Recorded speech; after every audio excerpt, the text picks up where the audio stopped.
Michael Schumacher made the jump from sports cars to Formula One at the 1991 Belgian Grand Prix and took the world's breath away. The emerald green Jordan 191 was the machine in which history was to be made. At its wheel, the most successful driver the sport had ever known made his debut and made his mark with a remarkable 7th place in quali. One team and one driver ruled the roost in Formula One during the mid-1990s. Codemasters has dabbled in the past with classic cars and bringing some history to its F1 games. Last year, we saw the inclusion of Ayrton Senna and Alan Prost to the franchise as the game was complete with the 2-player models, cars, and liveries. For F1 2020, the focus has changed to a more modern driver that is more well known around the world. Players have the option to purchase the deluxe Michael Schumacher edition of F1 2020. Schumacher is arguably the most dominant driver of all time in Formula One. This will include his famous cars and teams, along with liveries, helmets, race suits, and even celebrations. This adds a whole new dimension to F1 2020, as players will get to drive his 1991 Jordan, 1994 and 1995 Benetton, and finally the 2000 Ferrari. Players can also expect an updated F2004 from Ferrari in the game. F1 2020 does retain most of the previous classic cars in the game, and these are included in the standard edition. 16 cars that range from 1988 to 2010 are included, with most being in the 2000s. One thing that is notably absent is Schumacher himself. Senna and Prost were actually in the last game in F1 2019, but Schumacher is nowhere to be seen. In terms of classic tracks, nothing has been added. On top of this, you will continue to race random people rather than actual classic drivers when running in classic mode. It still feels like a lot can be done with this mode. As to the new classics themselves, the Jordan and Benettons are incredibly difficult to drive in comparison to what else is in the game.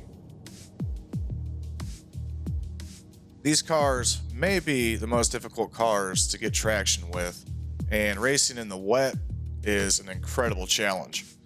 The Jordan, the Benettons, and the Ferrari certainly look and especially sound the part. In terms of playability of the classic cars, players can run time trials, a classic Grand Prix, and compete in challenges. These challenges spread to other modes as well. There is not a superb amount of playability options with the cars, but for any fan of Michael Schumacher, the purchase is worth it. Players can also use the added liveries in multiplayer, which also sees the return of split-screen racing for F1 2020. As for the modern cars, you can expect all the teams and drivers for the Formula One 2020 season. A new casual mode has been included that will allow menus to be simplified and off-track surfaces easier to drive over. Steering and racing assists are available so newcomers can enjoy the experience and build up their confidence. For the veterans of the series, Codemasters has worked alongside a few F1 drivers for its esports series.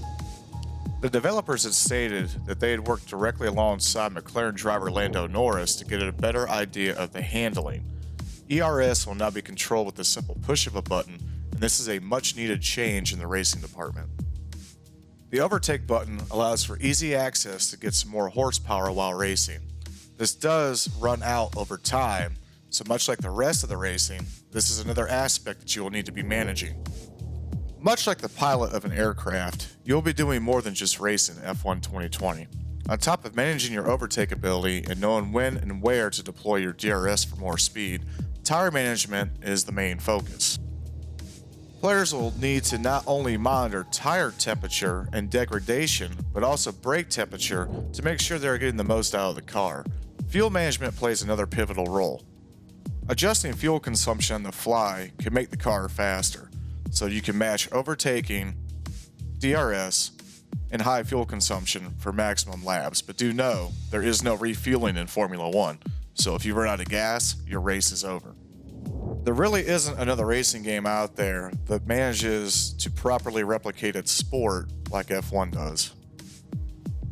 Codemasters has introduced its deepest mode to date with My Team for F1 2020. My Team is the revolution that the F1 series has been looking for. For the longest time, this series has relied on basic championship modes and eventually brought in a career mode.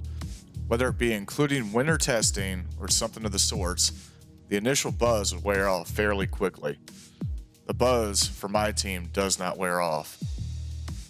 Not only does the game reference history with My Team, but it embraces it, as you will be a team owner and a driver at the same time. The initial startup has you creating your driver, choosing a sponsor, choosing an engine supplier, and hiring a teammate. You can allocate funds to build facilities, improve certain attributes such as your social media presence, and conduct interviews that actually affect not only your personal acclaim, but also what your engineers think about you. Managing off-track activities is very important.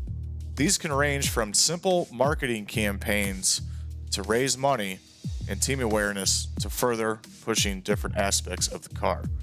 Since your team starts at the bottom, you won't be keeping up with the top teams early on. Your driver will eventually be granted a rival, and you will be interviewed weekly about your team and your race results. Will Buxton is in the game to interview for major press events. The career mode also returns and allows you to do shortened seasons, and you can also do shortened seasons in My Team and customize a track you want in the schedule. The career has you going through F2 all the way to F1 and play multiple years. The focus on esports remains intact with F1 2020 as the weekly qualifying events return. Unfortunately, no changes have been made outside of some customization options to online racing. Unranked and ranked races are still here, along with leagues, but that's it. Our testing seemed fine, servers had no issues, no lag, or disconnections. Something in the future with an online version of My Team would be spectacular, but something needs to be done to be innovated here. On the technical side, playing F1 2020 on a PlayStation 4 Pro has certainly pushed the limits in the visual department. The cars look as good as they always have, and the player models seem to be at peak performance. Some of the cutscenes really drag the frame rate down, and screen tearing is abundant. Thankfully, this wasn't really noticed while racing.